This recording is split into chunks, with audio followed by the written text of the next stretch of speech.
Hello बच्चों, कैसे हो। मैं आशा करता हूँ कि आप सभी घर पे स्वस्थ होंगे और घर पर रह के पढ़ाई कर रहे होंगे। मैं अजीत स्पेशल टीचर खंडमहम जिला रोहतक से आप सभी का घर से पढ़ो कार्यक्रम में स्वागत करता हूँ। बच्चों, आज मैं कक्षा तीसरी विषय हिंदी की पाठ्य पुस्तक से पाठ 3 इठलाती बूंद करवाऊँगा। तो आप अपनी किताब को खोलो और ध्यान से देखो। नन्ही सी बूंद सागर की लहरों पर झूलती झूमती इठला रही थी। उसका मन कल्पना की उड़ान भर रहा था। लहरों के झूले झूलती हुई बूंद सोच रही थी, काश मैं आसमान में बादलों के संग उड़ती, वहाँ से खेतों को देखती, बाग बगीचों को निहारती, बड़े बड़े वृक्षों की ऊंची चोटियों को देख पाती। यह सोचते सोचते उस पर सूर्य की किरणों का चौंधा पड़ा। सूरज के ताप से गर्माहट पाकर वह भाप बनकर आसमान में उड़ चली। बादलों के संग मिलकर देश देश घूमी, ऊंचे पर्वतों की चोटियों को छूती हुई आगे निकल गई। खेतों और बाग बगीचों को देखकर वह कुछ उदास हुई। खेत उतने हरे न थे, बगीचों में फूल उतने रंगीले न थे, बागों में फल उतने रसीले न थे जितने उसने सोचे थे। तो बच्चों, आप देखे भी होंगे, जानते भी होंगे कि बारिश के बगैर धरती बिल्कुल वीरान सी हो जाती है। अगर बारिश नहीं होती है तो धरती के ऊपर जो भी हरे भरे पेड़ पौधे और घास सब कुछ सूख जाती है। तो यहाँ भी कुछ ऐसा ही हुआ है कि बारिश कम होने के कारण क्या हुआ था कि खेत हरे नहीं थे, फूल में रंग इतने अच्छे नहीं थे, बागों में फल जो थे रसीले नहीं थे, यानी फल छोटे छोटे हो रहे थे। तो बूंद गिरने से ही ये सारा कुछ अच्छा होता है। किसान बार बार आसमान की ओर ताक रहे थे। उनके चेहरे पर उदासी थी। वे सूखे खेतों को देखकर निराश थे।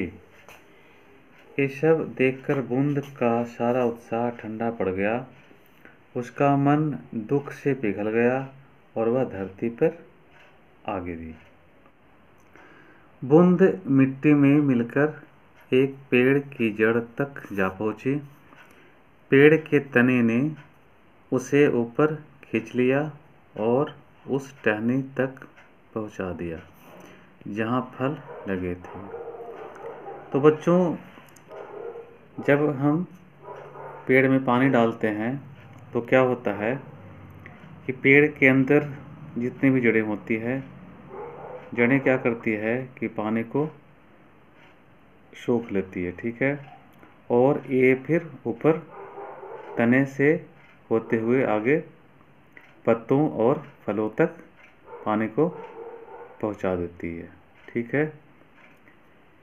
किसान बाग में आया तो रसीले आमों को देखकर उसका मन झूम उठा। उन्हें टोकरे में लेकर जब वह बाजार पहुंचा तो मीठे रसीले आम हाथों हाथ बिक गए। तो बच्चों, जब आप लोग भी आम खरीदते होगे तो जो देखने में अच्छा लगता होगा वही घर लाते होगे। तो यहाँ भी ठीक इसी तरीके से होता है कि जैसे ही बारिश की जो बूंदें होती है इसकी जड़ों में जाती है और जाने के बाद कुछ दिन के बाद फिर आम जो हैं वो खिल जाते हैं, आम बड़े बड़े हो जाते हैं और उसका रंग भी बिल्कुल सुंदर सा हो जाता है, ठीक है। तो आम जब बड़े बड़े हो गए तो किसान के आम जो हैं वो तुरंत बिक गए, ठीक है। जानते हो उस बूंद का क्या हुआ? अरे जो रसीला आम तुम चूस रहे हो उसी में तो वह बूंद छिपी है। तो बच्चों, जो बूंद है वो बूंद लास्ट में कहाँ तक जाती है? तो वो आम में जाती है, और आम जो है मीठा हो जाता है। ठीक है, तो यानी कि बूंद जो है उस आम में जाकर के छिप जाती है। तो ठीक है बच्चों, ये जो पाठ है यहीं पे समाप्त होता है। अब इसके बाद कुछ इसके शब्दार्थ हैं, और इस पाठ के अंत में कुछ प्रश्नोत्तर हैं, वो मैं आपको करवाता हूँ। तो देखिए, पहला है, आइए शब्दों के अर्थ जानें।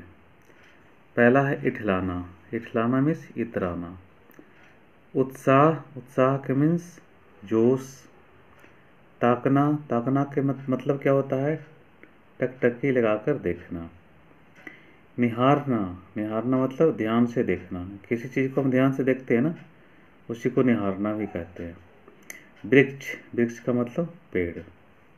तो ये थे कठिन शब्द और उनके अर्थ। इसके बाद है पाठ से कुछ प्रश्न हैं, उसके उत्तर मैं आपको समझाता हूँ, आप ध्यान से देखो। प्रश्न क्या है? नन्ही बूंद क्या सोच रही थी? ठीक है, तो नन्ही सी जो बूंद थी वो क्या सोच रही थी? तो नन्ही सी बूंद सोच रही थी कि काश मैं आसमान में बादलों के संग उड़ती और वहाँ से खेत, बाग बगीचे और वृक्षों की चोटियों को देख पाती। ये सोच रही थी। ठीक है बच्चों। प्रश्न ख है, किसे देखकर बूंद का मन पिघल गया? तो किसान की उदासी और उसके सूखे खेतों को देखकर बूंद का मन पिघल गया। ठीक है। प्रश्न ग है, किसान क्यों झूम उठा? तो किसान क्यों झूम उठा था? रसीले आमों को देखकर किसान का मन झूम उठा। ठीक है। प्रश्न घ है, बूंद का अंत कैसा रहा? तो बूंद का अंत कैसा रहा था? बूंद का अंत अत्यंत सुखद रहा। वह रसीले आमों में जाकर समा गई। ठीक है बच्चों। इस प्रकार दूसरे में जो प्रश्न थे वो मैंने आपको समझा दिया। अब प्रश्न 3 है, आपकी बात। आपकी बात का मतलब क्या होता है कि आप अपने अनुसार इसका जवाब आप दोगे। ठीक है। तो इसमें जितने भी प्रश्न हैं उसके उत्तर बच्चे अपने मन से देंगे, यानी सही बच्चों के प्रश्नों के उत्तर अलग अलग हो सकते हैं। ठीक है। तो प्रश्न क्या देखो क्या है? बूंद बादलों के संग आसमान में उड़ना चाहती थी। आपका मन क्या क्या करना चाहता है? तो देखो बच्चों, सही बच्चों के मन कुछ अलग से होते हैं। किसी को खेलना अधिक पसंद होता है, किसी को खाना अधिक पसंद होता है, किसी को टेलीविज़न देखना अधिक पसंद होता है। तो इसका उत्तर आप अपने तरीके से दे सकते हो कि आपका जो मन है खेलने को करता है या टेलीविज़न को देखने को करता है या कुछ और करने को करता है। ठीक है। तो वो आप यहाँ पे लिखोगे। ठीक है। प्रश्न ख है, बूंद सूखे खेतों को देखकर उदास हो गई थी। आप कब कब उदास हो जाते हैं? तो बच्चों, आप उदास कैसे होते हो, किन किन चीज़ों को देख करके उदास हो जाते हो, तो उसका वर्णन यहाँ पे करना है। जैसे किसी बच्चे को कोई चीज़ जो वो चाहता था नहीं मिलने पे उसका मन उदास हो जाता है, या कभी घर में माँ या पिताजी डांट देते हैं, या स्कूल में आपकी मैम डांट देती होगी जब आपका मन उदास हो जाता होगा। ठीक है। तो इस तरह के आप उत्तर दे सकते हो। ठीक है। प्रश्न घ है, कोई घटना याद करके बताएं। जब कुछ देखते या सुनते ही आपका मन झूम उठा हो। तो आपका मन कब झूम उठता है? जब आपको कोई खुशी मिलती होगी, ठीक है। जैसे जब आपको मैडम ये कहती होगी कि कल की छुट्टी रहेगी, ठीक है, तब आपका मन झूम उठता होगा, ठीक है बच्चों। इसके बाद देखिए है भाषा की बात। इसमें भी कुछ प्रश्न है। प्रश्न क्या है? बड़े बड़े वृक्षों की ऊंची चोटियों को देख पाती। वृक्ष शब्द में री की मात्रा इस तरीके से है, देखो बरबरी, ठीक है। ऐसे ही दो और शब्द लिखिए जिनमें री की मात्रा हो। तो इस तरीके से कई शब्द बन सकते हैं, ठीक है, जिसमें री की मात्रा हो। तो जैसा कि मैंने पहला शब्द बनाया है पृथक, पृथक। दूसरा शब्द लिया है कृषि, करक्री और सी, कृषि, ठीक है। इस तरीके से कई शब्द हो सकते हैं। आप कुछ और भी लिख सकते हो, ठीक है। प्रश्न 6 है, मेज पर आम की टोकरी रखी है। मेज पर आम की टोकरियां रखी है। यहाँ टोकरी से अभिप्राय है एक टोकरी, टोकरियां से अभिप्राय है एक से ज़्यादा टोकरी, ठीक है। ऐसे ही अन्य शब्द बनाइए। तो यहाँ पे कहने का मतलब क्या हुआ कि यहाँ पे एक वचन और बहुवचन ये लिखने हैं, ठीक है। तो देखो लड़की, लड़की क्या एक वचन, लड़कियाँ बहुवचन। इसी तरीके से कुर्सी एक वचन, कुर्सियाँ बहुवचन। लकड़ी एक वचन है तो लकड़ियाँ बहुवचन। चोटी एक वचन, चोटियाँ बहुवचन। इसी तरीके से कुछ और शब्द हैं। रोटी, रोटी का बहुवचन क्या होगा? रोटियाँ। बोरी का बहुवचन बोरियाँ। बकरी का बहुवचन बकरियाँ। और टहनी का बहुवचन टहनियाँ। तो इस तरीके से ये सभी व्याकरण के प्रश्न हैं जो कि मैंने समझाया। इसके बाद कुछ और भी प्रश्न है। ग में देखो खाता है, खाती है। अब देखो सोहन आम खाता है, रीटा आम खाती है। सोहन लड़का है इसलिए खाता आया है, रीटा लड़की है इसलिए खाती आया है, ठीक है। ऐसे ही कुछ शब्द नीचे दिए गए हैं, उनसे वाक्य बनाइए, ठीक है। अब पहला शब्द क्या है? पिता। तो पिता से वाक्य आप बना सकते हो, जैसे राम दूध पीता है या सोहन पानी पीता है। इस तरीके से शब्द आप इस तरीके से वाक्य आप बना सकते हो, ठीक है। दूसरा है पीती। तो पीती से भी वाक्य आप बनाओगे, जैसे सीता पानी पीती है या सीता दूध पीती है, कुछ भी आप लिख सकते हो। अगला है खेलता। तो खेलता से वाक्य बनाने हैं। मैंने देखो लिया हुआ है सोहन क्रिकेट खेलता है।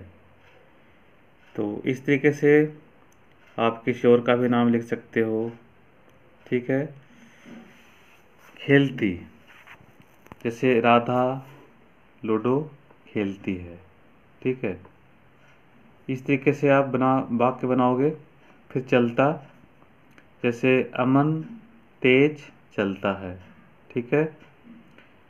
आप किसी और बच्चे का भी नाम लिख सकते हो जो कि तेज चलता हो, या कुछ और भी आप वाक्य बना सकते हो। इसके बाद देखो चलती है, तो रीता तेज चलती है। इस तरीके से आप वाक्य बना सकते हो। इसके बाद और है देखो गाता, जैसे देखो सोनू गाना गाता है। इसके बाद देखो है गाती। गाती में मैंने लिया हुआ है राधिका गीत गाती है। आप कुछ इससे कुछ अलग भी बना सकते हो, ठीक है। लेकिन इसमें ध्यान ये रखना है कि जैसे गाती है तो यहाँ पे शुरू में स्त्रीलिंग नाम ही लेना है, ठीक है, तभी वाक्य इस तरीके से बन पाएगा। प्रश्न घ है, मिट्टी शब्द को ऐसे भी लिखते हैं। देखो किस तरीके से लिखा हुआ है, मी और ट में हलंत है, फिर पूरा ट बड़ी की मात्रा मिट्टी। ठीक है, दिए गए शब्दों को भी इसी प्रकार लिखें। अब देखो ये जानने लायक शब्द हैं कि खट्टा, देखो किस तरीके से लिखा हुआ है। खट्टा को हम इस तरीके से लिख सकते हैं, खट्टा, ख ट में हलंत, फिर पूरा ट आखिरी मात्रा खट्टा। ठीक है, अब है पट्टी। पट्टी को देखो और कैसे लिखेंगे, प ट में हलंत, ट बड़ी की मात्रा पट्टी। ठीक इसी तरीके से भट्ठी है, तो भट्ठी को इस तरीके लिखेंगे, भ और ट में हलंत, फिर ट बड़ी की मात्रा भट्ठी, भट्ठी हो गया। चट्टान है, इस तरीके से चट्टान लिखेंगे। छुट्टी है, तो छुट्टी को फिर इस तरीके से लिखेंगे। ठीक है, ये दोनों तरीके से हम लिख सकते हैं। इसके बाद अगला प्रश्न है बूंद का सफ़र। ठीक है, तो नीचे बूंद की यात्रा दिखाई गई है, उसके पड़ावों का सही क्रम लिखें। तो किताब में आप बूंद का सफ़र आपने देखी होगी कि बूंद किस तरीके से सफ़र करके आम तक पहुंचती है। तो इसमें देखिए क्या है, समुद्र से बूंद यहाँ पे उठती है, तो इसलिए 1 नंबर हम यहाँ पे देंगे। ठीक है, अब उठने के बाद देखो आसमान में जाती है, तो आसमान में क्या होते हैं, बादल। यहाँ पे बादल का चित्र है ये। ठीक है, तो जो बूंद है बादल में फिर ये समा जाती है, तो 2 इसको हम देंगे। ठीक है, इसके बाद बादल से बूंद जो है फिर धरती पे आ जाती है। ठीक है, तो यहाँ पे इसका हम 3 नंबर देंगे। 3 नंबर। इसके बाद फिर जब धरती पे ये बूंद गिरती है तो कहाँ पे जाती है, पेड़ के जड़ों के पास जाती है, तो इसे हम 4 नंबर देंगे। और इसके बाद धरती जड़ में जाने के बाद क्या होता है कि जड़ के द्वारा तना से होते हुए ये फिर आम तक ये बूंद चली जाती है, तो इसे हम 5 नंबर देंगे। और इसके बाद फिर देखो ये जो बूंद है आम में समा जाती है, तो इसे हम फिर लास्ट में 6 नंबर देंगे। ठीक है, तो बच्चों इस प्रकार बूंद का सफ़र भी समाप्त होता है। तो बच्चों मैंने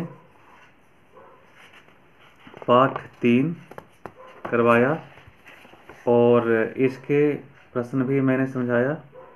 मैं आशा करता हूँ कि आपको ये समझ आ गया होगा। Thank you.